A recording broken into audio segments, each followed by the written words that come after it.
बिस्मिल्लाहिर्रहमानिर्रहीम। अस्सलामुअलैकुम dear viewers.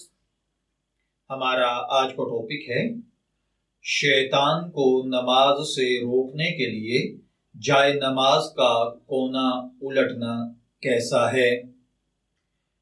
आमतौर पर मुसलमानों को देखा गया है कि शैतान मुसलमानों को इबादत से रोकने के लिए वसवसों के जरिए बहकाता है, खुद इबादत करता है।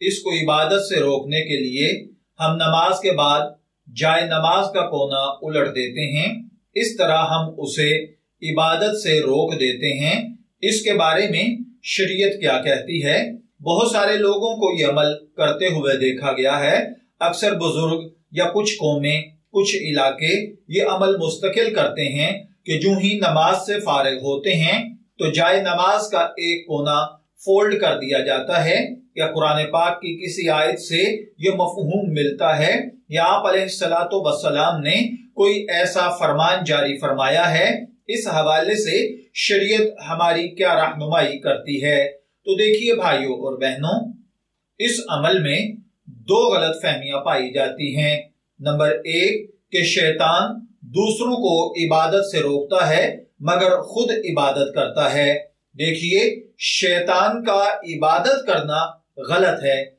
इबादत तो हुक्म इलाही बजा लाने का नाम है, जबकि शैतान हुक्म इलाही का सबसे बड़ा नाफरमान है। इसलिए यह ख्याल कि शैतान इबादत करता है बिल्कुल गलत है।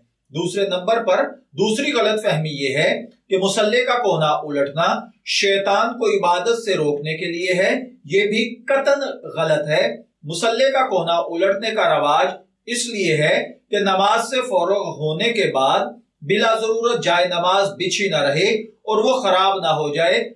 इसका बेहतरीन हल ये होता है, बजाय इसके कि आप कोना फोल्ड करें, आप पूरा मुसल्ला फोल्ड करके उठा के रख दीजिए ताकि वो ना खराब हो और ना ही उससे लोग ये समझें कि इस पर कोई शैतानी अमल हो रहा है। नाउजुबिल्लाह, मसल्ले के साथ शैतान